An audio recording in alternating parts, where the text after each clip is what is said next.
Hello, everybody out there in streaming land and video land and Skyping land or whatever way you're joining us.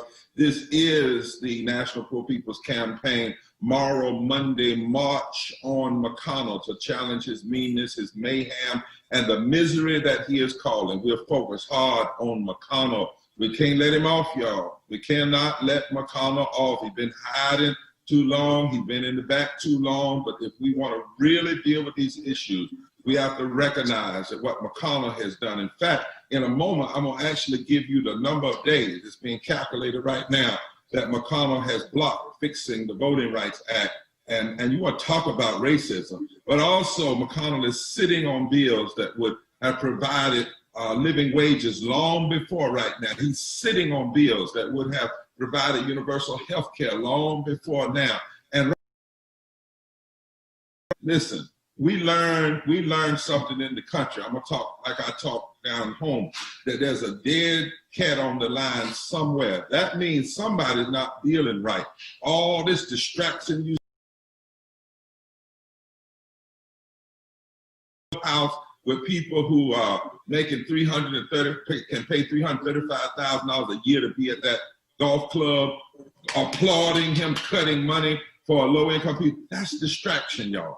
All these executive orders, that's distraction. The driver's seat in all of this is McConnell. McConnell, the Senate leader. If he wanted, in the first three bills, he could have made sure that people had health care, they had sick leave, they had unemployment, they had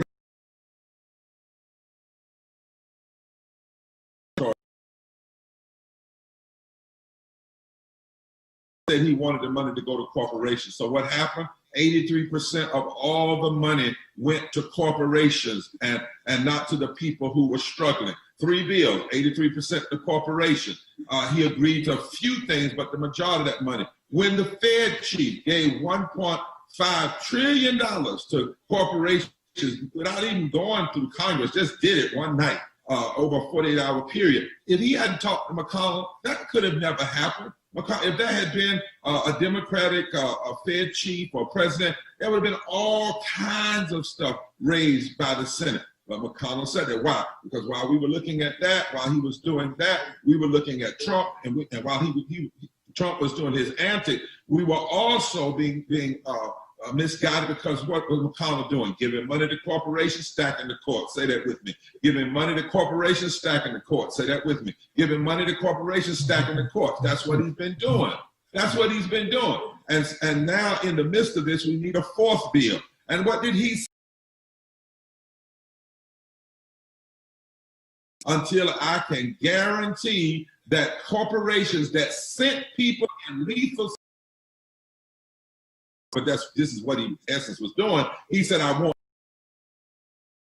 the translation from the street. That means if somebody died because the corporation didn't do what they were supposed to do, didn't protect them, they got sick, they weren't protected, he wants the people not to be able to sue them in court. I don't even know if he can do that legislatively without the courts challenging it. But the fact is that he would say that out front to the media.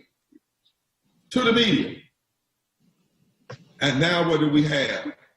For over 80 days, the bill. And it wasn't even a bill that the Poor People's Campaign fully wanted. We see, first of all, even the bill that the House passed is compromised. Don't get fooled by this language. The bill is already a compromised bill.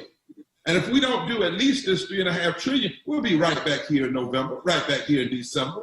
But McConnell has been holding it up. Then Trump tries to stick in, do an end run, act like he's doing something. McConnell is the one. For all these days, he could have passed. We could have the $600. We could have the stimulus. We could have the minimal things, the compromise things. And even the $600, remember what he suggested? $600, they're not going to be going to work. That's a racist thing. People and poor people are just lazy anyway, and brown people are lazy anyway. If you give them too much unemployment, they'll stay home and will not work. That's old game. That's old game, you all. There's nothing new to this. But it's also ugly in the midst of holding out. People don't want to go to work because they're not being protected. They don't have the PPEs. And if he had pushed for that and because they've not given us.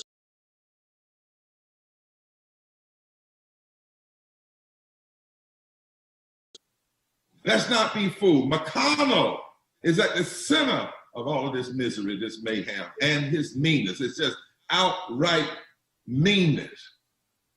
And so we want you to call everybody you know, text everybody you know, tweet everybody you know. Last week, 165,000 of you came on to try to call. We put in so many calls in 45 minutes, over 8,000 calls, that it shut down everything he had. Somebody said, well, they're not in the Senate today, but his office is there, and his office in Kentucky is there. And guess what? He'll know that we called in. So we need you to get people online. It's going to be right on the screen. And it'll do everything you need to do to call in, or you can go. I hope I get this right, Rob. The Poor People's Fashion sit-in with a new Jack City twist. It's called National Borrow Monday on McConnell. That's Dr. Y'all get ready to send them to Alvin Jackson. He is the executive director of the Mass Poor People's Assembly. Barber or Washington, D.C. But to be quite honest, this is serious business. I'm laughing because when I laugh, actually when I'm mad and I start laughing, you really need to be careful. No, I'm not talking, but when I kind of start chuckling and I'm upset, I'm really about ticked off at you. And I really am ticked off to think about all the in his own state. And we got some people from Kentucky that's going to talk about in his own state and what he's doing from Kentucky to hurt people all over the nation. But before we get into that, we want you again to look on that screen, because we need to be letting people know, telling them to tune in. We'll just be here an hour and a half, but the calls will keep on and keep on and keep on. But we're going to be here about an hour and a half. Let people know it's time for National Borrow Monday on McConnell to call in and digitally sit in to challenge his meanness, his mayhem, and his misery, and to tell everybody on. Somebody said, well, are you going to tell us not to vote for him? I'm just going to tell him what you're doing. I'm going to tell him what he's doing. We're going to tell what he's doing. And you have to make your decision. And I know you got real good sense if you really know what's going on. But before that, we always want to highlight the people who are being hurt. And so we got a video for you. It's real, y'all. Sometimes it'll make you want to cry, but most of all, it'll make you want to fight. It'll make you want to drop that video if you can right now. We'll be back at you in a minute. I worked 41 years in the coal mines. I have black lung, and it's just unfathomable what these poor coal miners have to go through in order to get what they have worked for and deserve. At one time, poverty was a temporary condition. You were on a down slope for a minute, but you could bounce back up. We can't going back to the factory and building cars and trucks like we once did. A job working at McDonald's or the grocery store doesn't pay enough for one person to live. We work a 40-hour work week, still not enough. Living from paycheck to paycheck. Rent is $600 a month. We got water bill, electricity. I do this for my kids, and it hurts. I'm 46 years old. I've lived in poverty here in West Virginia every day of my life. And I'm working. I am working poor with a bachelor's degree. I'm doing the best I can with what I have. We were in the height of mass water shutoffs. This entire neighborhood was shut off all at one time. I saw all my neighbors get shut off right in front of me. It was kind of terrifying. I'm 42 years old, and I'm a cashier at McDonald's. I had lost my house. You're welcome to come inside. There's a lot of people that are living in their cars. You never notice until you're in the same situation. I have stuff to give my children. I'm paying all these bills, and they need school clothes and stuff. And they be asking me for, I can't give it to them. Now I'm a Kansas farmer's wife. Kansas farmers are committing suicide. Why? They're usually in debt up to their eyeballs. I see poverty in my own community. You know, there's a 70% unemployment rate in the reservation right now. Here in New York City, we're home to millionaires and billionaires, and we have so many people living in the street, and that's just not right. I've been a homeless veteran twice, lived in a shelter. I've been living down here since I was 17. my only chance of going to college was joining the Army. We are demanding that we stop the war on our poor. 700,000 people in this country are on the verge of losing their food stamps. This budget calls for shrinking the social safety net programs like Medicare. I just know that everything that's happening to us isn't right. I'm in stage 5 of kidney disease. I fell behind on my health care, and they canceled my health insurance, and they told me I have to wait until open enrollment. There's only 5 stages of kidney disease, and I'm in the 5th stage. Murder, it's murder. You know, if you ask me, it's murder. I lost a son to gun violence, and I lost a daughter. No parent should have, in America, should have to bury their child for a lack of medicated space. I'm wailing because my children.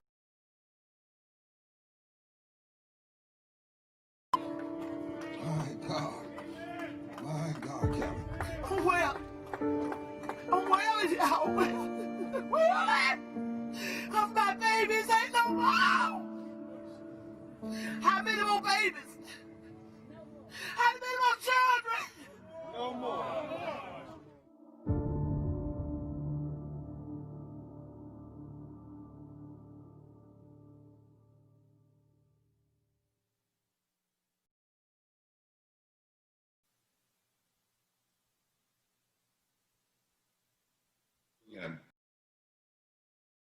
Who work. Surely the rest of us should be standing with them and fighting back. You know, that's mayhem and meanness. A man is caused by policy. That's not, what you saw is not inevitable pain.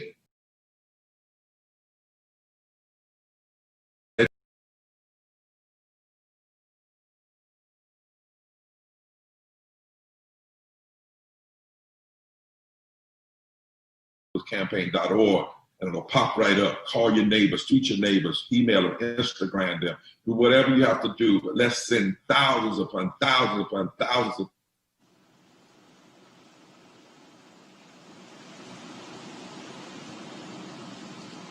Thank you, Reverend Barber. We're having some trouble with your audio. So, Reverend Liz, we're going to bring you on as we try to workshop that. To everyone for joining us. The power. Yeah, we got you. Oh, does that mean that? Okay, you to come on and just share where you said maybe talk some even about this powerful report we showed up, and then I know we're a little bit behind time, so this is to you right now.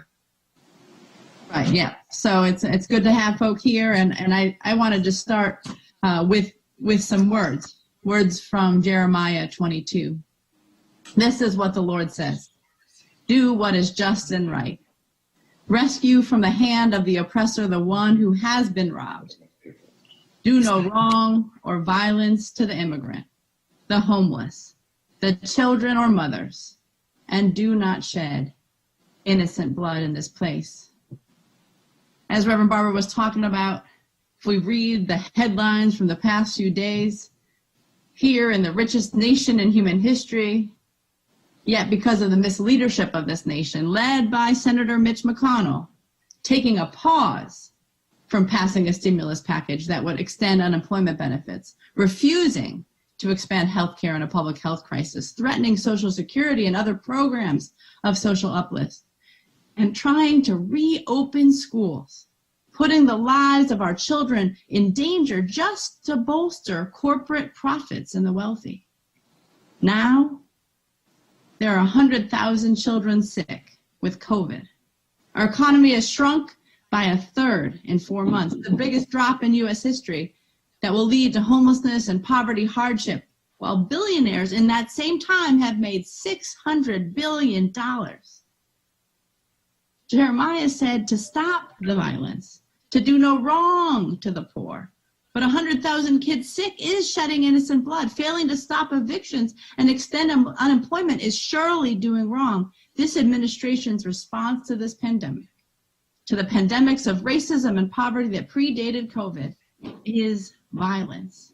And so indeed, as you were saying, Reverend Barber, we are putting out a powerful study that says that poor people, when we come together around an agenda for healthcare, an agenda for living wages, an agenda for quality education, an agenda that puts the poor and the homeless and the children and the marginalized at the front of our nation's priorities, we are able to change this entire nation's political landscape. That poor and low-income people have a power. And we're flexing that muscle today as we call McConnell's offices, and we're flexing that muscle as we organize and mobilize and register and educate people for a movement that votes.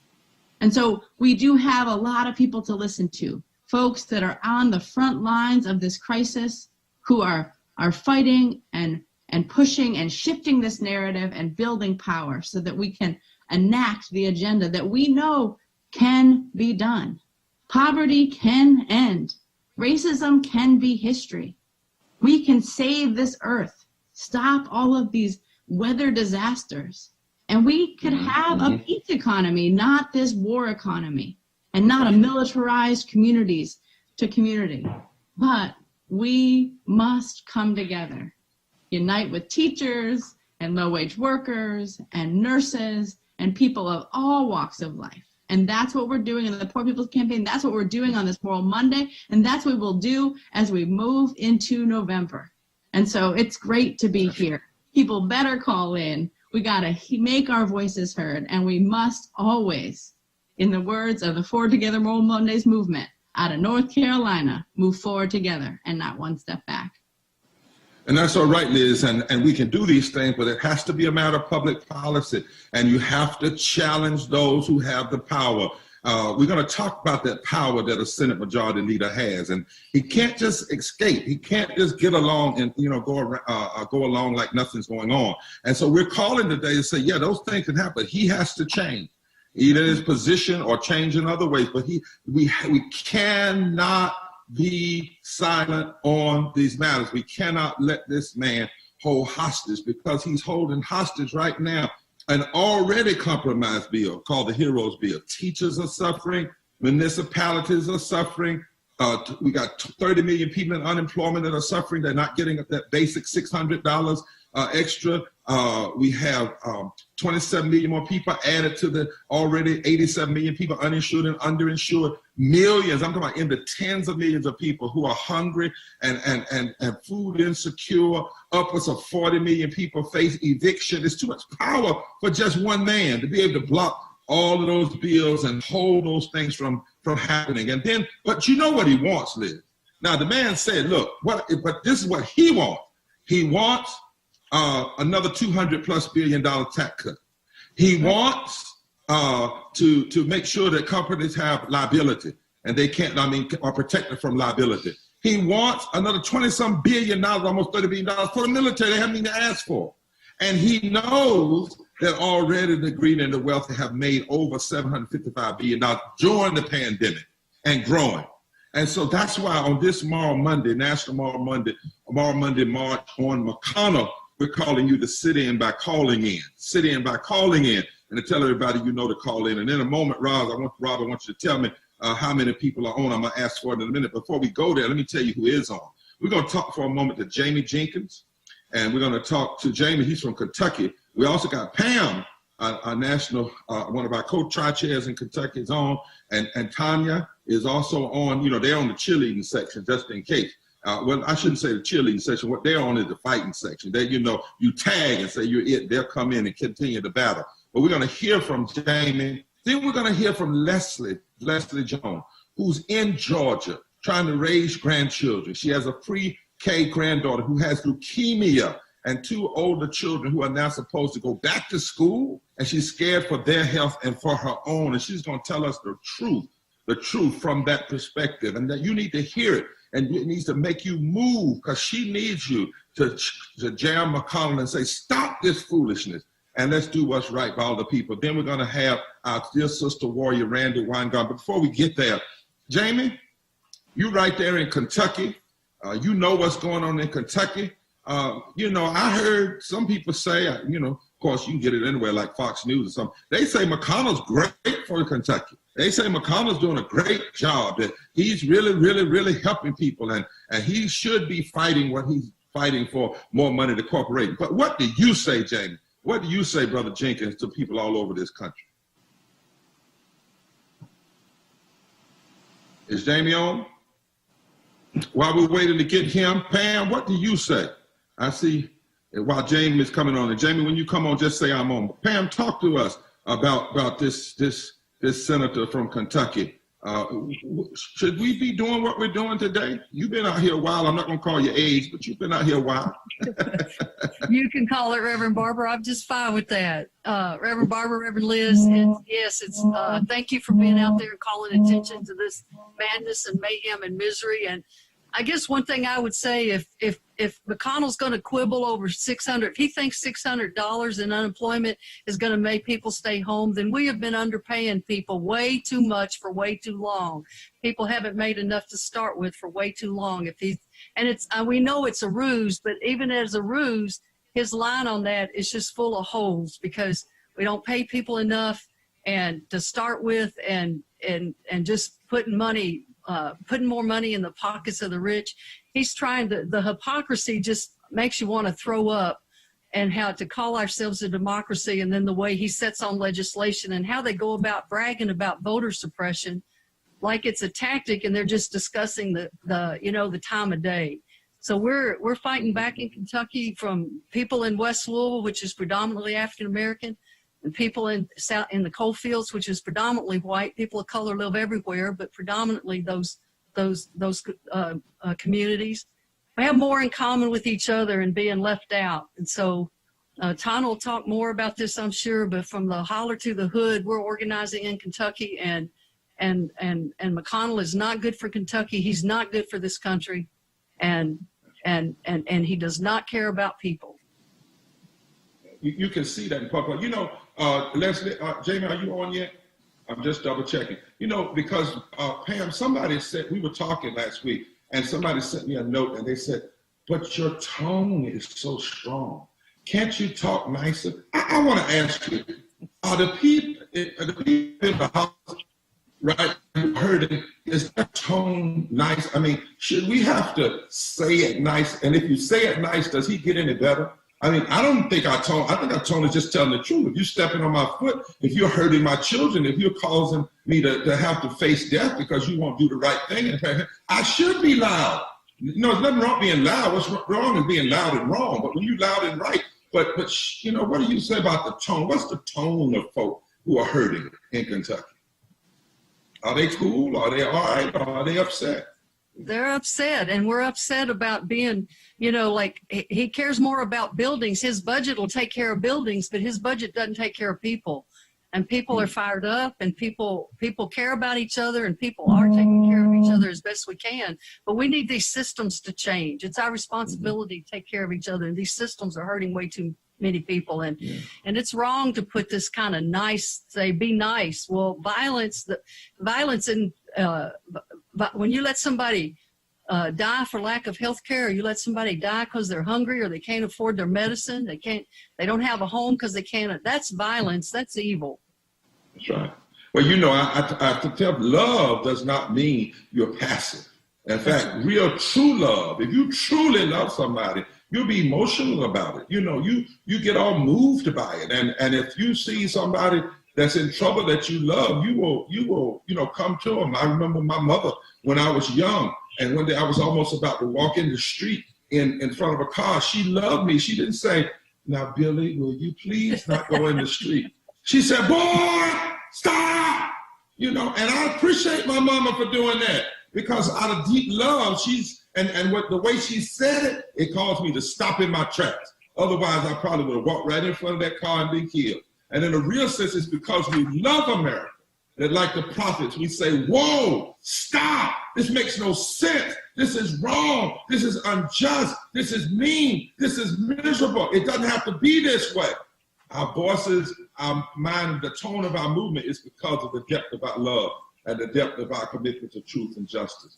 Well, I don't hear right now, Brother Jamie is coming back on. We'll try to get him back before the end of the program. But Leslie, I want to come straight to Georgia before I go to Sister Weingarten. Leslie, first of all, you know, I'm just sitting here, my sister, and praying with you. And it sounds like you're unmuted. Me. I'm just thinking about raising grandchildren, and then you got this pre-K daughter who has leukemia. And I know the battle. I've been through that battle with members of my church. And first of all, our prayers go out to you. But sister, there are thousands and thousands and thousands and thousands of people home. And they have the power to call the McConnell and say, at least do right, you know, in this bill and make sure and stop hurting people and stop making it so these schools have to reopen wrongfully. First of all, he should be speaking out against school reopenings. And then if the schools are going to be reopened, he should be the first one making sure that the money is there to retrofit the schools and fix things so that teachers and students are protected.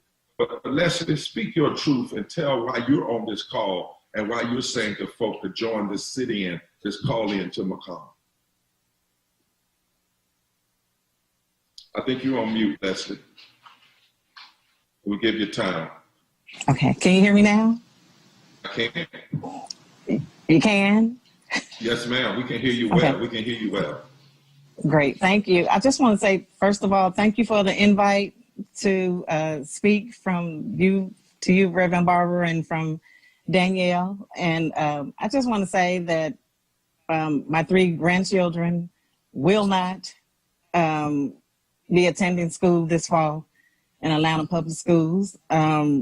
Like I said, I have 1 granddaughter. She's in remission now, thank God. But yes, her mother has decided to leave her home for this year, and the other 2 will be virtual online. So, you know, that wasn't even something we had to pander over. Mm-hmm. You know, that was a decision that was made from the new superintendent and from Ms. Bottoms, Mayor Bottoms. So, you know, I'm just thankful for, you know, the opportunity for them to probably get measures in place to reopen schools, but I knew it won't be anytime soon. You know, measures from what I'm looking at online with the Atlanta Public Schools, there's nothing in place for children with underlying health conditions as my granddaughter has. So, you know, until that, you know, they figure out, you know, how to keep and open schools safely, then they will be at home, you know, for the time being. And you made that decision in help with the superintendent, the mayor. Let me ask you a question. Do you think that Trump and McConnell ought to be saying the same thing, the superintendent and the mayor, rather than trying to force people? Okay. Absolutely. Absolutely. Instead of going against our mayor, they should, you know, come together and, you know, make a decision and keep these schools closed until this COVID thing is, you know, done with, because it's very, very unhealthy to open schools and, you know, they don't have measures in place. Like say they have hand sanitizer, and they're doing everything to sanitize, you know, the whole building, but that's still not enough. You know, just like the school in Paulding County here, where you have 9 students that were diagnosed with COVID after reopening from last week. And, you know, we can't take that chance. Parents, we just cannot. And as a parent, you're a parent and a grandparent. Yes. Now, I want to ask you a question. I haven't asked you this before, because there are some people that are trying to pit the parents against the teachers. When the teachers say they're going to protest, they're not going back because the schools are not safe. And the teachers are saying, we would go back, but we want the schools to be safe for us and for our children. Are you a parent standing with the teachers? I'm standing with the teachers. Okay. Y'all hear that in America? Don't believe that mess when they're trying to put the parents against the teachers. That's not really what's going on. And the fact of the matter is, you know, if Trump and McConnell had really focused when this thing started in March and used the summer to provide the money and the resources and the retrofit, we might be able to go back. Absolutely. But instead, Trump spent the summer denying, and McConnell spent the summer lying, and now we're in a mess. You know, denying and lying. Denying Trump said it wasn't real. McConnell lying and saying we don't really need $600. We don't really need the money. We don't really need that. What we need is to protect corporations from liability. And because of that, we're in the mess we're in now. But Leslie, thank you so much for coming on all the way from Georgia. Give your love to your grandchildren, to that daughter who's in remission. We thank God, and we thank God for that healing in her life. And look, stand strong. You and the other parents down there, because I heard in Georgia, you all know how to stand up for what's right. That's what I heard. Yes, we do. Yes, we do. We do. Did I hear right? Okay. We do. So if you don't know, now you know. That's right. That's right. All right. Well, God bless you. Thank you so much. Yeah, what's happening, Rob? Tell me what's going on. We got Jamie here. Jamie, my man. You ready, Jamie? Yep, go ahead, Jamie. Look, I need to know, Jamie, if McConnell is good for the nation or bad. Talk to us. Yeah, like I said, he turned his back on us, man. I had to fight for my unemployment. You know what I'm saying? I've been fighting since March. You know, they give us a stimulus check down here. They said they took my stimulus check for child support because I'm behind in that. I got a whole lot of other things. We can't even get the housing for the people down here. We hurting for real. You know, I've been fighting for my unemployment since March. Every time I call, I never spoke to a human. They call me on Sundays only. My God. Now, you're from Kentucky, and you got behind on one thing because the job closed down and they haven't provided what's needed to protect the job, and then they took the stimulus, and you say you've been fighting for unemployment since March, and you're from Kentucky, and he's turned his back on you. Am I right? Yes, sir. I'm from Kentucky. That's right. That's right. That's right. Now, Jamie, I hate to ask you this, but you know, it's like when you go to the doctor's office, the doctor asks you what's wrong, because in order to figure out something. Now, according to McConnell, you all take the unemployment and just stay home and you don't want to work. That's what he's saying. Now, I didn't say that. Don't get mad with me. But that's what the kind of lies he's been telling. That, you know, we need to just stop all this unemployment. People don't need but about $200 anyway, and if we pay them that, then they'll hurry up and go back to work, because the reason they're not going back to work is because we're giving them so much unemployment. They just have so much money to do, so much money to use, and so much time on the hand of party and just be cool. Is that really what's going on in Kentucky? Jamie, you hear that? He might be in a bad area. We may have gotten the best we could do. Yeah. Jamie? I think we lost him, but I think Jamie, he thinks that reality that we have, we have really unemployed, but we have tons that never got the employment in the first place, that got gummed up in these systems that were already, not working for people. I mean, McConnell's just making. That's right. And even if they pass some more compromise bill, we're going to be right back here next Monday, the next, because there's so many other problems. I mean, there's a whole group of people, restaurant workers, that haven't even been eligible for unemployment. I mean, we're not going to stop telling the truth on this matter. We need you to do it. Kentuckians, we need you to really be hitting these lines right now hard, and then all over the nation. The action screen is on the screen, or you can go to www.poorpeoplescampaign.org and it'll pop right up. Rob, give me some numbers that's out there that's tuned in today. So we have thousands of people that are watching right now. Earlier we had about 4,000 on Facebook, 1,000 on YouTube. So we want people to go to the bottom of their screen and right now go ahead and share that out. We've already shut down both DC offices of McConnell's. Somehow, I don't know where they went, but they got tired of us real quick. So last time I checked, we were in Louisville. And That's shut down. Okay, Louisville. Louisville shut down. All right, keep calling, y'all. And Lexington. And Lexington. All right. We're going to Bowling Green and some other places now, but we want people to keep on calling in. Even at after 5, we'll go to the Central Time location to keep going. Don't quit, and share this so 1,000 more can come on. This is the old timey sit-in with a new Jack City twist. It's called Tomorrow Monday March on McConnell's Mayhem Misery and Meanness right here with the Poor People's Campaign.org. Now we want to go to this sister, this bad sister, y'all. I think she has a parent with her. I've marched with Randy Ongarden.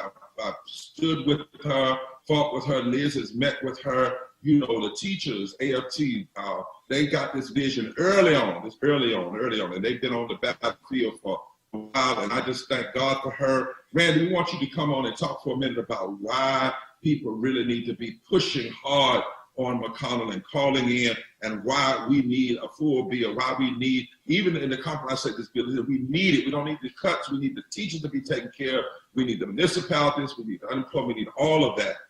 And why we know that we are not going to separate teachers from parents, but we're all fighting together. Randy, you on the line? Yep, I am. Can you hear me, Rev? I can. Forgive me for being a little bit 5 minutes over, but we do with Not us now. a problem. It's that kind of day. So look, let me just say, I so appreciate you, Bishop, and I so appreciate you, Reverend. And, I'm gonna, and as both of you know, I am married to a rabbi, so I feel like I am with holiness today. But you are creating a very holy vision. And by saying what you just said before about the lies from McConnell and the denials from Trump, we know, and I was listening through to Leslie and to others, we know that kids need schools right now. And in fact, if we had fought the virus the way European countries have fought the virus, the way Germany has fought the virus, the way Norway has fought the virus, the way Denmark has fought the virus, we'd have kids in schools right now because we would have tackled the virus in so many different places. We would have had less than 1% community spread. And then we would have been able to do the kind of testing and tracing and safeguards that were necessary and the guardrails in schools so that Leslie wouldn't be concerned. There wouldn't be a fight between Mayor Bottoms in Atlanta and the governor about whether or not there should be mandatory masks. There would have been the resources that, and you're right, the HEROES Act is not perfect, but it created the kind of unemployment extension. It created the money for schools to pay for PPE like masks and face shields. It created the money for ventilation systems because we have so many old buildings. We would have been able to figure this out. And frankly, our union started doing this in April. We put out a document in April that said, how do you reopen schools? And we laid all of this out, including tackling community spread, having the testing, marrying these kind of public health tools that every epidemiologist and virologist and infectious disease doctor and pediatrician say is important, but also the money, let me just, and that parents and teachers were together. Let me ask this question though. Wait a minute, I want folks to hear that. I want people to hear that. You mean to tell me that AFT sent out Trump to McConnell to all of them a plan before we got here early in the spring to say this is what we need, and they didn't act on the plan, and now they want to blame teachers? I need to show that plan. Because I mean, I knew you had something, but we had that plan. Here's one copy of it. I got lots of copies of it. It's on the AFT website. You just go to AFT.org. We sent it out to millions of people in April, April 29th. In April. April and this 29th. is August. Okay, May, June, July, August. That's 4 months, 5 months. You told them what you would need, and you did it not just as teachers in the union, but you got epidemiologists, you got people who know this, and it was ignored. Basically, ignored. By Trump and McConnell. It was worse than ignored. Okay. Because talk to us about that. Because look what Betsy DeVos and Donald Trump did in July. They actually did worse. Because if they just ignored it, then maybe states would have done the right thing. But what they did instead was they pretended that COVID doesn't exist, which is one of the reasons why we are suing in Florida to stop them from opening schools, because their acolyte, Ron DeSantis, pretends it doesn't exist. The Mississippi governor pretends it doesn't exist. So what's happened is that people say, wait a second, COVID can actually hurt children. As you said, Bishop, 97,000 children were infected with COVID in the last 2 weeks of July. And yet Trump and DeVos pretend that children can't get COVID. So it's worse than ignoring. It's worse. They actually misrepresent. Now, since we're focused on McConnell, there is nothing in the law that makes it that McConnell, as the majority leader, could not have took your plan, turned it into law, and voted on it, and said, this is what we will fund. And there's no, they could have done that, but he didn't do that. And McConnell, go ahead. And in fact, it's not as if they didn't know. There have been thousands and thousands of phone calls and letters that have been sent to McConnell and to Republicans talking about what was needed to do all of this. Yeah, that's the point we want to drive home, because see, people have been giving him such a pass. The reality is, I do not believe that if McConnell, as the majority leader and the power of a Senate minority leader, had said, listen, the teachers want to do right, they got the science, they know how to do this, our Senate caucus, I'm going to unite the Senate, Democrat and Republican, and we're going to stand with the teachers and the parents, that the White House, the governors, and others would not have come along. But because they have either been quiet or have been partners in the denial and in the lying, it has actually put our children and our teachers at risk. And we're not just talking about risk like you might scrape your elbow, which you expect when a kid goes to school. We're not talking about risk that a teacher might catch a common cold, which teachers do all the time when they're around children. We're literally talking about the risk of death. Correct. And spreading death.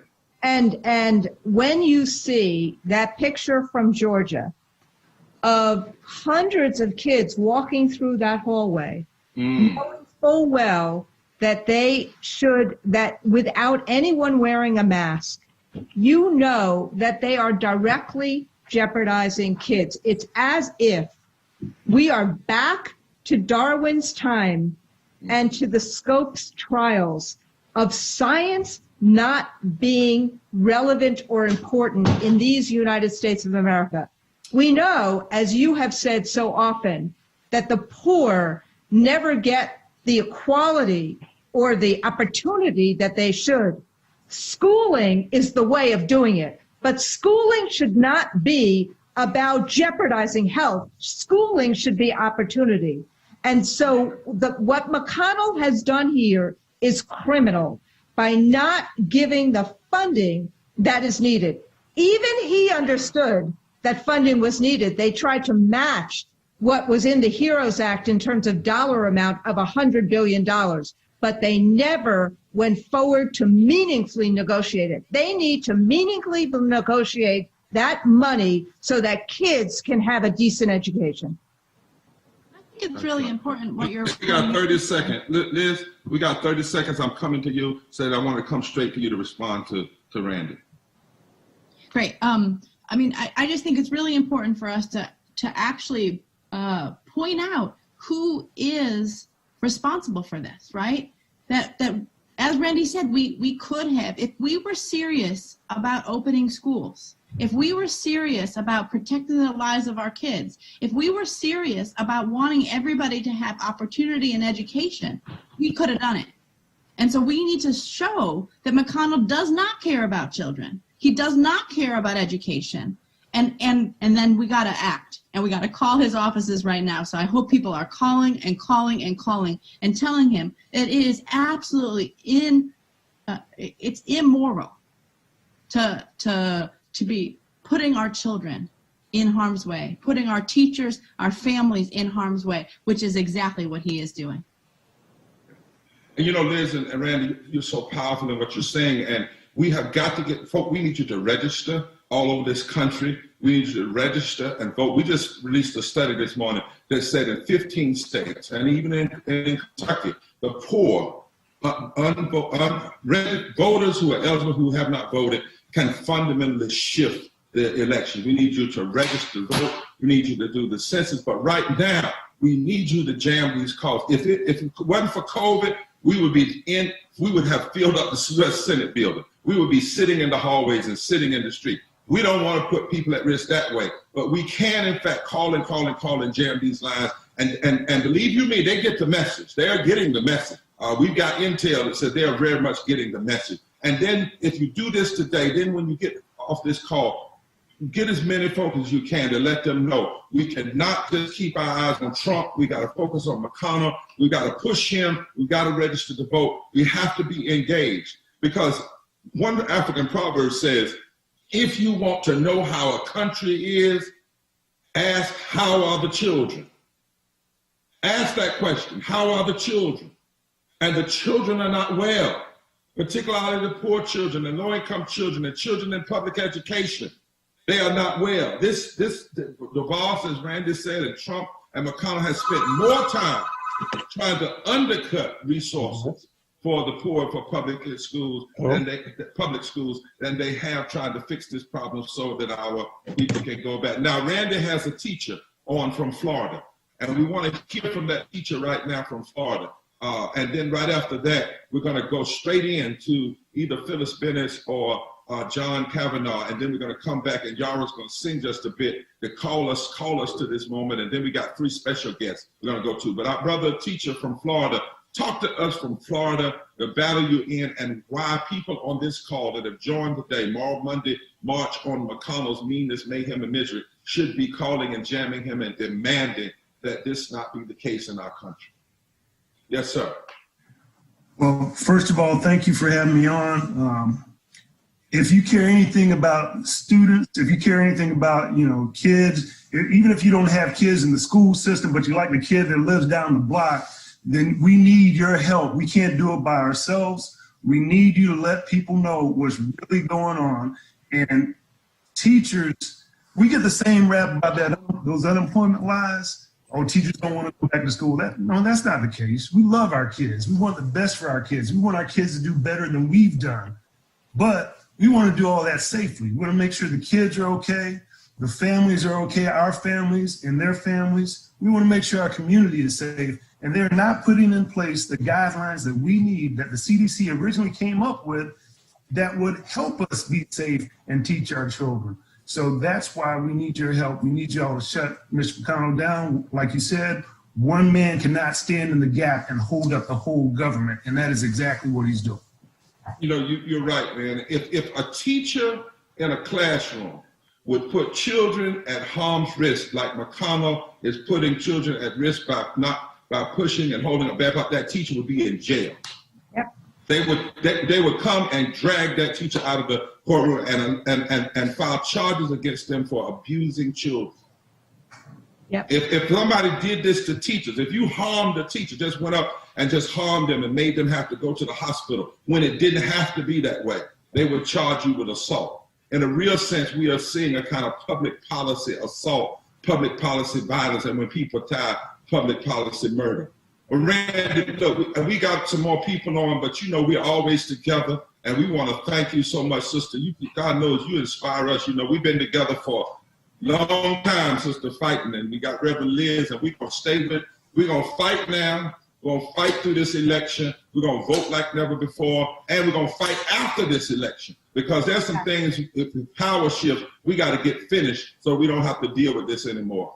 Thank you so much, Randy. Thank you. Thank you. Thank you. All over the country, y'all thanking for President Randy Weingart of AFT and my brother who's down in Florida. Now, look, I got to switch it up just a little bit. Hold tight, Phyllis. Hold tight, John, because I got a brother who's got a roll at 5 o'clock, but y'all want to hear this brother, because now he's straight talk. He's about it. He knows what's going on. His name is Roland Martin. And he's just going to come on like just real straight. He's a Texas man, so he just tells it straight why here and all of his followers and all of us need to be jamming McConnell and need to keep our eye there and need to understand what this man is doing and why we cannot take our eye off him as majority leader. Roland, you're up, man.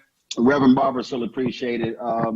We just lost Congressman John Lewis. We lost Reverend C.T. Vivian the same day, and in March we lost, of course, Reverend Joseph Lowry. And of course, we obviously celebrated their life and legacy. But I think what people forget, they forget that it was ordinary people who did extraordinary things. It was people we never talk about.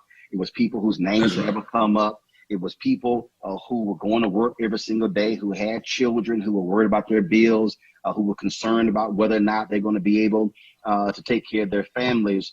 And you're listening to folks, everybody who's watching this, you're listening to generals, you're listening to admirals, you're listening to colonels, you're listening to leaders. But you cannot win any battle unless you have soldiers. That's it. Soldiers are the ones who, after the generals have gotten together and they've laid the battle plans, the soldiers are the ones who are going to be doing the battle. And everybody who's watching has to understand that there's not been a single major event in the history of this country, especially that Black folks have gotten, that did not involve extraordinary people doing extraordinary things. We got to have folk who are out there, and you might say, man, bro, I don't have any power. Y'all need to understand, I hear that all the time. Before COVID, I would be on planes, and folks would say, man, I want to do something, but I have no power. But the reality is here, your email is power, your phone call is power, your tweet is power, your post is power. You asking 5 people in your family, are they registered, is power. And so untapped power means nothing will ever change.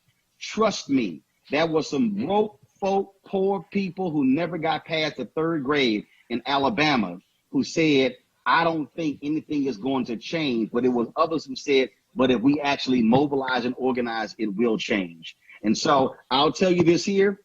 When I launched my digital show, people told me, man, that thing is not going to work. Well, guess what? We went from 157,000 to 600,000 subscribers in 23 months. We've been in the black the whole time. Why am I saying that? Because if I never built it, then folk would never be able to see it. And so every person watching has to step up and get involved in this, because your future, and more importantly, the actions you take today will impact your children's children's children. This ain't a present day thing. This is a legacy thing. And that has to be top of mind. Well, you know, Roland, we had somebody, a conversation, and somebody said, well, if you call them, they're not going to change. That's not the point. You know they're not going to change if you don't challenge them. But you challenge them, you lay down the record, and you don't stop there. Then you go to the polls, and you don't stop there. You push them out, whoever gets it. Right. When C.T. Vivian got punched in the nose, he knew they couldn't vote that day. Right. He understood, I'm going to come. And then when Jim Clark knocked him on the ground, he got right back up, with blood coming down, and stayed in his face. That's the only way it's going to work. You do not win a battle on the first day. You got to keep going at them. They got to feel that pressure. They got to feel that heat. It has to be relentless every single day. That's how you get change. Well, you know, we heard that, you helped us a month or so ago. We had about 2.7 million people come onto the mass protest. Some people said it couldn't happen. And we heard last week that folk were upset, McConnell and them. But they were upset, but they thought we would stop, wouldn't do it again. See, the thing about tomorrow Monday, once you stop, it's like locking in. It's like a bulldog, Poor People's Campaign. What you're doing with your work is locking in. And I just thought something real quick before you have to go. You remember in the civil rights movement, the teachers were doing some things, and they shut down the teachers. The children hit the streets. That's right. The children came out. In fact, James Bevel called my Chicago radio show, and I'm going to tell you, he told me exactly what happened. Reverend King and others said, do not use the children. And King said, Bevel, you can go ahead and teach them. He was teaching the children every single day. Then they locked the school door. They put chains on the doors. The kids climb out the windows. When the adults, they put so many adults in prison, they were like, what do we do? King said the movement is we don't know what's about to happen. He said, James, unleash the children. And then when the children got unleashed, they didn't send all of them down one street. I stood there and they sent this group that direction, that direction, that direction. They had no idea what the hell was going on. They had just kids just go from all different directions. And they totally confused them. And when they hit them with the dogs and the fire hoses, that's when America said, don't do that to kids. And that's how it got changed. And so folk have to understand that's where power comes from, the ability to be able to use what you use. And if all you can do is yell, if all you can do is sing, if you can't, you got a walker and you can't get out there, but you can send an email or you can make a phone call, you do it. All of that combined adds to the pressure that you bring to bear on power. That's right. And in this season, I'm hearing that there's some children, young folk that are saying now, we're going to organize, just like we organize against guns, we're going to organize and stay home. But you're not going to send us into lethal situations that you created, that you didn't change, that you didn't fix, and now you want us to go in with a lie about where we may not die, but then we come home and bring it to our grandpas and our grandmamas and our moms. And so this is actually a birthing moment. This is a moment where you have to, it's clear, you have to put up, shut up. It's our time to stand up. I think you and I have had this conversation. Every generation has its Edmund Pettus Bridge. Everyone. Every generation has one. And so we have to decide when this is ours and it's our time to stand up and not take no for an answer. And this is the third Reconstruction. That's what we've been talking about it. Roland, thank you so much, man. Thank you. I'll see you tomorrow on the show. All right. Take care. That's Roland Martin with us, and he's pushed it out for millions of people today. You push it out to many, many more, and let's continue to build. Go to that site that's on the screen right now, and go to www.poorpeoplescampaign.org. Sign up, call Mitch McConnell, jam the phone lines, let him know we want a just and meaningful bill now. We want a just and meaningful and compassionate bill, comprehensive now. John, is it John or Phyllis? Because I got two questions for Phyllis. Phyllis, there you are. Hey, Phyllis.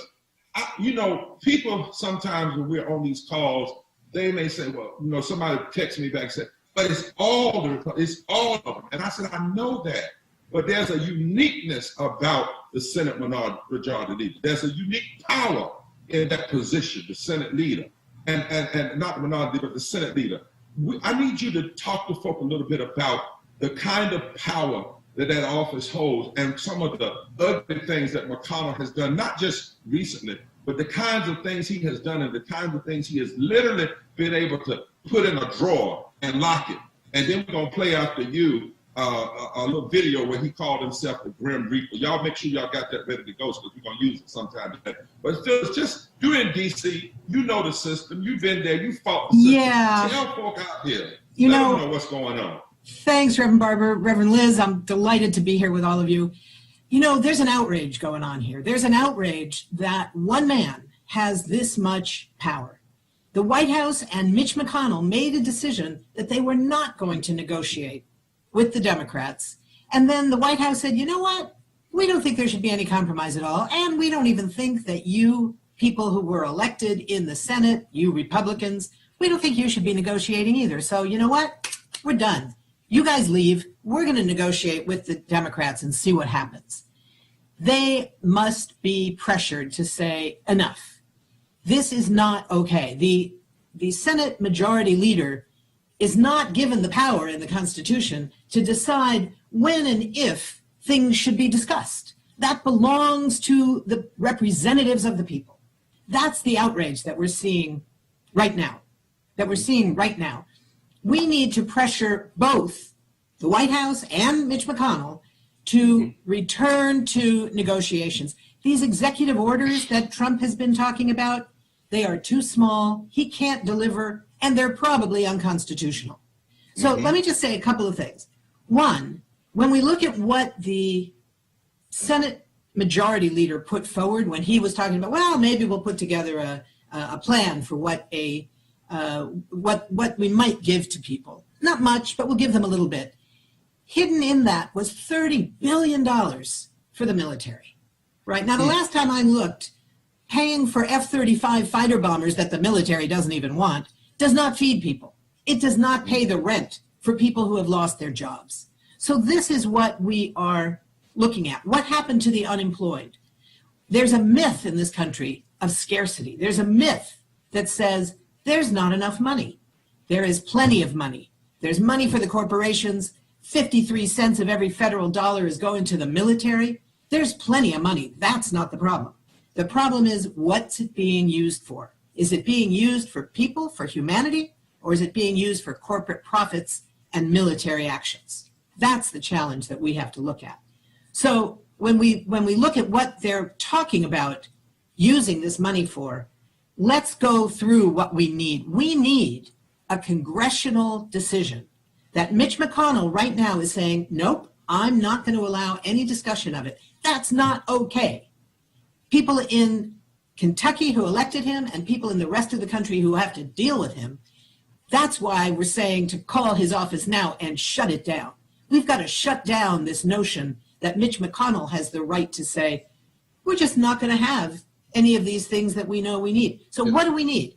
Let alone a bill. Let alone a bill. He said we're not even going to have a conversation. We're not even going to have a conversation. But let's talk about a bill. You're right. What do we need in the bill? We need supplemental federal unemployment insurance at $600 a week. What did President Trump offer in his so-called executive order? First of all, he said, no, $600 a week is too much. We don't need to give people that. People aren't really in need. We'll just give them maybe $400, and we'll make the states pay a quarter of that. The problem is twofold. Number one, well, threefold. Number one, $400 isn't enough. $600 isn't either, but at least it gives people a fighting chance.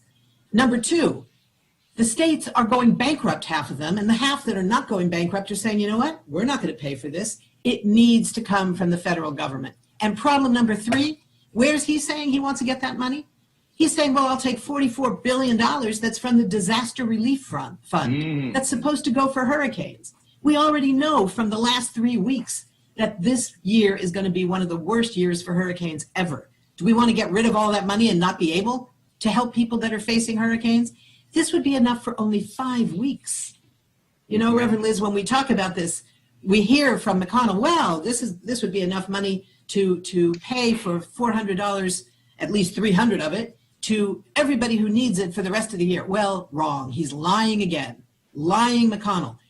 If everybody who needed it got even the $400, that would only last 5 weeks. That's not enough for people's lives. What else do we need in a bill? We need a full moratorium on evictions.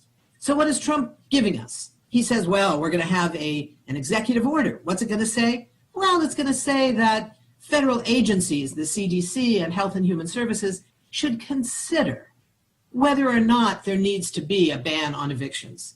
No money for renters is being even talked about, but even a ban on evictions. So we're facing the possibility that in the next 2 weeks, we may see a housing crisis, people thrown out literally onto the streets with their families, with their children, with their elders, with nothing. Because there is nothing in this so-called executive order that gives any orders. It's merely a suggestion. And Phyllis, what else? Yeah. Let me mention, and if you wanted to set up a reality where you could say there's a national emergency, therefore we can't have an election, what better way to set it up by having millions and millions of people on the street, in the street, out of their home? You see, this, we got to think about what's really being done here. Go ahead. And what are the consequences of this? What are the consequences in the midst of a pandemic when we're warning people to stay at home? That's still the bottom line order. All the stuff about stay 6 feet away when you have to go out, wear a mask when you have to go out, but mostly don't go out. How can people do that if they have no home, if they have been thrown out of their home? What else do we need? We need a moratorium on student debt repayment. And what are we being offered? Well, Trump says maybe we would defer some of it till the end of the year, and then we'd have a big, giant balloon payment that we would owe. What we need is free college. What we need is debt cancellation. There was a bill calling for that Ilhan Omar and Bernie Sanders had put forward. That's not on the agenda because why? Mitch McConnell says that we're not going to have it. Now, those are just we're not even going to talk about it. We're not even going to talk about it. I want folks to hear that. It's even worse than we're not going to vote on it. We're not going to talk about it. And we need more than that, Reverend Barber. We need $25 billion at least to go to the post office without any preconditions, without any terms on what it can be used for. And we need to change this new just appointed post office director who is telling his workers, don't deliver the mail. Don't deliver the medicine that old people need that they're counting on. Don't deliver the packages that people are trying to order to get food because the terms in their supermarket are simply not safe. They're not being allowed to do their job. And they're talking about money that is desperately needed. So let me ask you one question in this last 30 seconds, and I want you to go ahead and prepare, Liz, if right, you and John to be back on next Monday, because we're going to run this down every time so people really get it. But in the midst of this, slow down the mail, kick people out on the street. And one stat came out, this is said, and 80% of those that could be hurt by not being able to pay the rent would be minorities, brown people, black people, and women. And then people forget this one, that McConnell not only has blocked fixing the Voting Rights Act for 2,603 days, 2 days today, but he refused in the first bills to pass the money that would be necessary to prepare the voting systems for an election of this kind.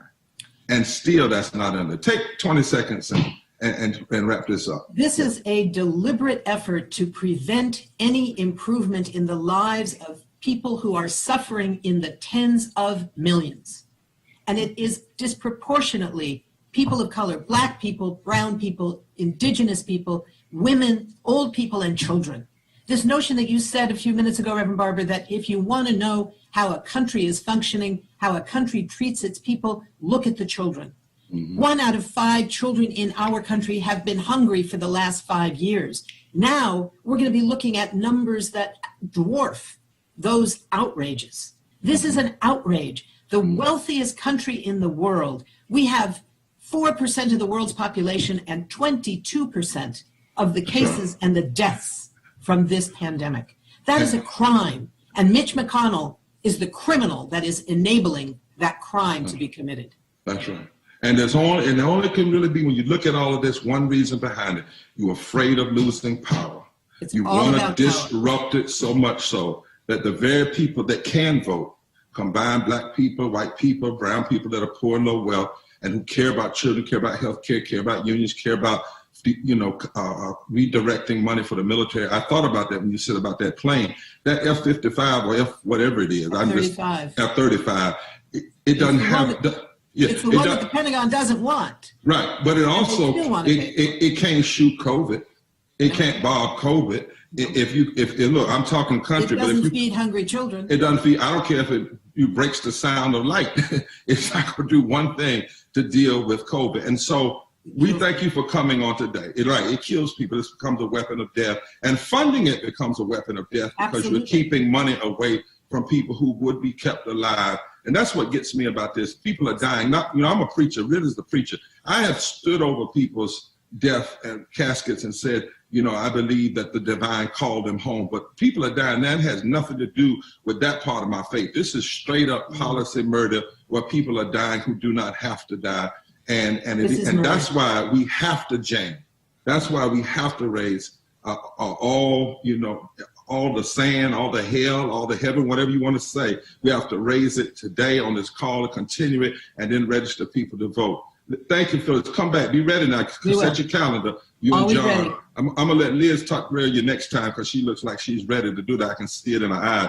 But we want to play that tape right now where he called himself, because we said he was the Grim Reaper, and a couple of folks said, how dare you call Mitch McConnell the Grim Reaper? I was just repeating what he said. So can y'all pop that in real quick? Then we're going to go to Bill Lucy and Mark Thompson and one other person, and we'll be out. Yara, right after the Grim Reaper, if you can sing then, just give us a quick, strong, we need to hear your voice calling us to action in this moment. Play that video. Are we still going to be a competitive place? Are we still going to be the kind of place where you can realize your ambitions and your energy? But if you aren't able to do that, there's still ways to lead a rewarding life. Or are we going to turn this into a socialist country? Don't assume it cannot happen. It'll all be in the hands, I think, of the voters of this country next year. If you share my view, and I hope you do, that that's not what we want America to be like in the future, let me tell you this. If I'm still the majority leader of the Senate, think of me as the Grim Reaper. None of that stuff is going to pass. None of it. So, we got a big job to do next year. Obviously, if we get the House back, that takes care of it. If the president gets reelected, that takes care of it. But I guarantee you, if I'm the last man standing and I'm still the majority leader, it ain't happening. I promise you, it's not happening.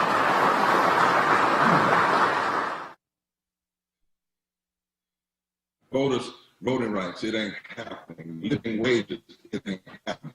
Union rights, it's not happening. Taking care of our public schools and children, it ain't happening. Well, Mr. McConnell don't have the last word. The people can still speak. We can speak now, we can speak at the polls, and we better, because he's already told us exactly where he stands. I am, he said, the Grim Reaper. But we are the people of life, the people of hope, and the people of power. And many others who thought they were the singular power have tried to take on the people and failed. And it's time for it to happen again. Yara, help us in this moment.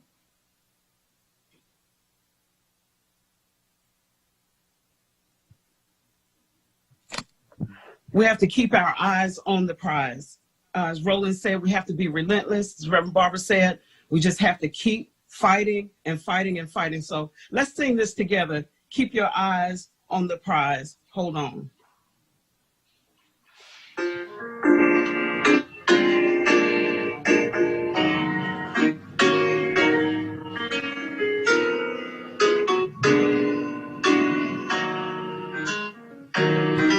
Hold on, hold on, keep your eyes on the prize, hold on. Paul and Silas were bound in jail, had no money to go their bail. Keep your eyes on the prize, hold on. Paul and Silas thought they were lost. Dungeons shook and the chains fell off. Keep your eyes on the prize. Hold on. Hold on. Hold on. Keep your eyes on the prize. Hold on. Hold on. Hold on. Keep your eyes on the prize. Hold on. Well, there's one chain that we can stand. That's the chain of hand in hand. Keep your eyes on the prize. Hold on. Here's one thing I know we got right. We stood up and we started to fight. Keep your eyes on the prize. Hold on. Hold on. Hold on. Keep your eyes on the prize. Hold on. Hold on. Hold on. Keep your eyes on the prize. Hold on. Here's one thing that we did wrong. Stay just silent a little too long. Keep your eyes on the prize. Hold on. But I know this is what we did right. We stood up and we started to fight. Keep your eyes on the prize. Hold on. Hold on.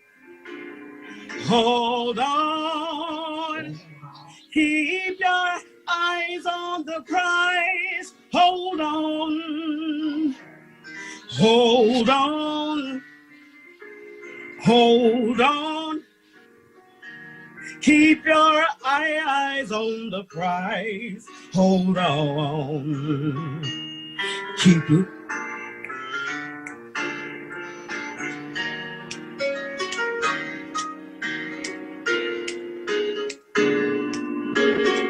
Sing it back when I sing it to you. Hold on, hold on. That's it. Hold on. Hold on. Keep your eyes on the prize. Hold on. Right. Yara, it sounds like you're ready to fight and ready to hold on. That's our national theomusicologist, Miss Yara Allen. who's coming to us, reminding us every battle we have to fight, we have to hold on, we have to keep our hands together. We just have a few more minutes to go. I want to take 5 minutes and bring on Bill Lucy and Mark Thompson. While they're coming up, I want you to go to the bottom, click on it. Also go to www.poorpeoplescampaign.org and make sure that you're telling people to go there. You're calling the number. Keep doing it. The website tells you exactly how to take the action. Rob, you have something you need to say? No. All right. Rob is the cause of most of this, and between him and Reverend Jackson. So we want to put it all on there, give credit where credit is due. But we really need you all to take it. Can I get some, like the thousands that are out there? What's going on? What's going on? Reverend Liz, do you know that you might know? I know we are in London, not in England, but in London, Kentucky. We're still leaving messages in London right now and in Fort Wright, but we've shut down 5 or 6 offices, and we need the calls to keep on coming in. Come on, bring them on. And I understand we have thousands of people who have tuned in to the live stream. And am I right about that? Thousands of people, and people are still tuning in. So come on. Let's do this today. Well, we've got Bill Lucy. Bill Lucy is one of our heroes. He walked with Dr. King. He was there when Nelson Mandela was released from prison. He fought for years to help do that. And so did Reverend Mark Thompson, who helped to lead the boycotts for day in and day out in Washington, D.C., protesting against apartheid. And I want both of them to come on, if I can see them on the screen, and talk a little bit about why this focus, the Poor People's Campaign focus to take on McConnell and not allow him to hide and call people to challenge him with this old style sit-in, with this New Jack City twist call-in, but then to also register to vote and move in these Senate seats across the country and in Kentucky. Why is it? Bill, you've been at this for a little while. I know you're still young and all that, but Bill, from your experience, why is this so important that we take this on in this moment? Brother Lucy's working on the unmute. Okay, he'll be there. Hey, Mark, are you on? I am on. Oh, there's Bill. I think we got Bill now. Yeah. Go ahead, Bill. Just want to start by saying what we're confronted with now is really one of the great contradictions in this nation, both policy, both social policy and economic policy. We've got a majority leader of the Senate, which is both a co-partner and a co-conspirator in the harm and danger that's been brought to the country. When we think of great leaders of the Senate, McConnell's name will not be among them. He has really, by his inaction, really participated in the injury and tragedy that has been brought down on the heads of millions and millions of people. To be out of the mix, to be a non-participant as this nation struggles with one of the great tragedies of its history, is really not fulfilling the charge and responsibility of the office that he holds. To talk about $600 a week causing people not to go to work because they're doing too good. That is the ultimate contradiction in economic policy. Here's a guy who really led the charge to bring some $2.3 trillion to people who didn't need it.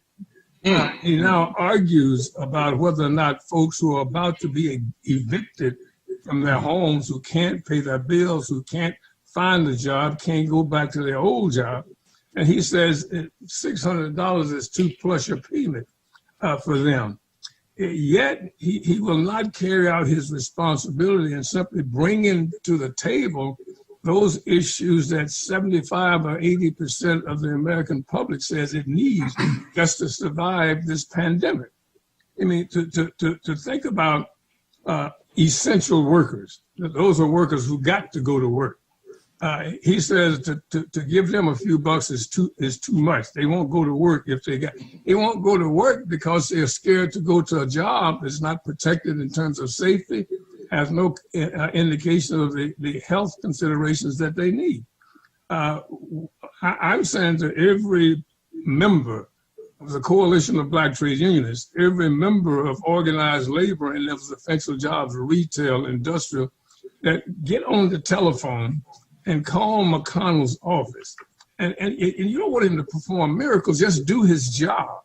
bring those pieces of legislation that the country as a whole has said is in the best interest of the country, bring them to the table and let people vote on it. Even those who don't believe in it, let them vote they don't believe in it. He is incredible. I would call at this point an unindicted co-conspirator along with 1600 Pennsylvania Avenue for letting this panic continue to impact on the general public. And we who are the, I guess, the beneficiaries of their dysfunction, we've got to put the heat on and keep the heat on until people who have been elected to Congress, both the Senate and the House, do the job they were elected to do.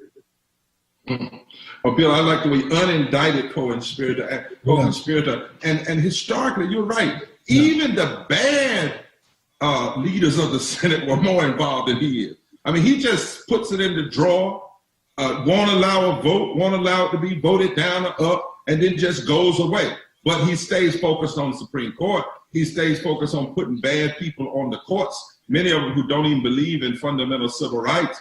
And he certainly focuses on making sure, and I'm glad you brought up that number, $2 to $3 trillion that went to the corporation, which is one of the reasons why the stock market is still up.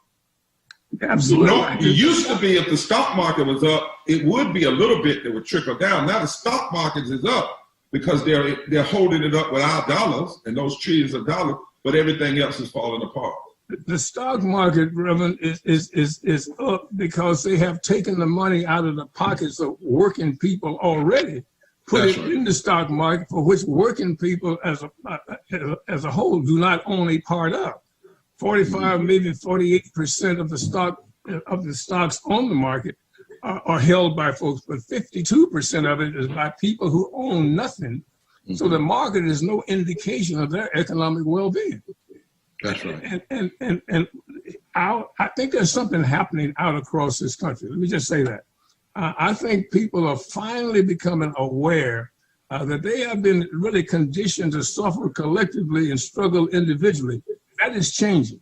Young people from one end of this country to the other decide, this is not the country I want to be in. I want to do whatever I can do to change it. And we can start that by getting on the telephone and calling McConnell's office and say the moment of truth has come.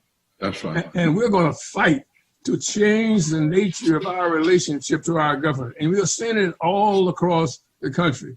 And if I could just have one more commercial, we saw it in Tennessee 2 or 3 days ago when an average everyday young person won a primary to go to a general election and represent the interests of basic working people. That's what we're saying. That's right. And she acknowledges that she would work and went to training sponsored by the Poor People's Campaign, the National Call for More Rights. We never told her to run, but when she got hold of these agendas, she said, I got to run. And she won. And now she's in the agenda. She didn't just run, she won on these very issues. Mark, we got about a minute or so, minute and a half or so. But, man, we've been talking about third Reconstruction for a long time. But you've been on it. You've been saying for a long time, we can't just focus on Trump. Trump, yes. But we cannot leave off this Senate. We cannot leave off what McConnell has done. And I want you to talk, because we got people on from Kentucky, from all over this country who are calling in by the thousands. But, Doc, from your perspective, talk to us, Mark. Well, God bless you all. Good to see so many friends again. You, Reverend Barber, you, Dr. Jackson, and Reverend Liz, whom I adore, and always good to be on with a mentor to us all, Bill Lucy. That's you know, what is despicable about this at this particular moment and why people need to call is because McConnell and Senate Republicans have said they don't want to extend unemployment benefits because people are lazy and it gives people a disincentive to work. And that's absurd. What they're really doing is expanding the roles of those who are impoverished beyond the 140 million that you and Reverend Liz have been preaching about these many months. And where does that come from? As they uphold the Confederate statues and the spirit of the Confederacy, that notion of work and laziness and people needing to work harder because they're so lazy and work for nothing comes directly out of slavery. Then that mentality was exported to Germany, where Hitler studied it and implemented it. That is why the concentration camps said on the gates coming in, Arbeit macht frei, which meant work sets you free. I had Jason Stanley on my show on Friday, and he wrote a book called How Fascism Works. And we drew a direct line between what happened in fascist America during slavery, what happened in fascist Germany during the Holocaust, and what is happening right here now today with Mitch McConnell. And here's the irony in all of that, saying we aren't working hard enough, saying we don't deserve unemployment benefits, while Mitch McConnell doesn't work at all. He doesn't do his job. The function of the Senate Republicans is precisely to make the government dysfunctional. So while they're attacking us saying we don't want to work, they aren't doing a doggone thing at work every day. They aren't passing bills. They aren't helping this country. They aren't rescuing people. And then Mitch McConnell and then figure out a way to award his own wife's family almost $1 million in PPP money. So if none of this makes you all pick up the phone, I don't know what will. Saw you last week, my brother. I like the New Jack City tone. We need to be about this New Jack City. Pick up the phone and make that call. That's right. Slave master mentality, same thing the slave masters did. Slaves, you work for nothing. We sit back and benefit from it. It's just being brought forward. And I love that piece. We're no longer going to suffer individually, as Brother Lucius said. And this is how we have to probe racism too, Mark. It's important what you said as we get ready to close. We can't let racism be limited to police violence, as ugly, as horrendous, as horrible as it is, because if we're about dealing with death, we have to deal with how these other policies are killing people. And we have to let white people and other people know when leaders like McConnell are using racist tactics against you. Using racism against, this is a racist tactic that he's using to harm white workers and black workers and brown workers and gay workers and straight workers and female workers. And when we call it out, we have a phrase in the movement. Somebody's hurting our brothers and sisters. It's gone on far too long, and we won't be silent anymore, and forward together, not one step back. That is why it is so important. I don't care if he doesn't change. I know we have the power to change. Enough people gather together, even like this, we can force him to the action, because he worries about his persona. And particularly if we call him what he is, if we say this is racism, this is fascism, this is ugly, get the children to call, get everybody to call. We're going to be here every Monday, but you don't have to wait till Monday. If we do this and do this and do this, but let's just say he doesn't. Let's just say he doesn't. Well, then let these calls to his office turn into votes at the polls. And not just in Kentucky, but all over this country. Because there's one or two ways you can see somebody get retired from a job. I won't say go out of office. Get retired from a job when they're a majority leader. You can either make them leave or change their majority. I'm just saying. And the Poor People's Campaign put out today that in 15 states, poor people, if they vote at just 1 to 19% higher than the last time, can determine Senate races in 15 states in America. We have power. It's time to use that power.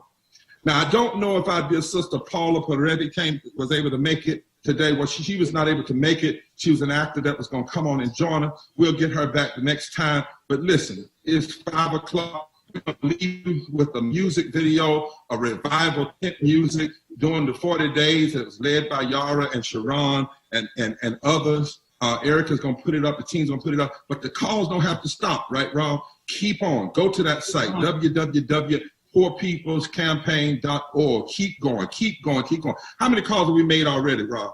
You know? I know we're certainly past 3,000 so far.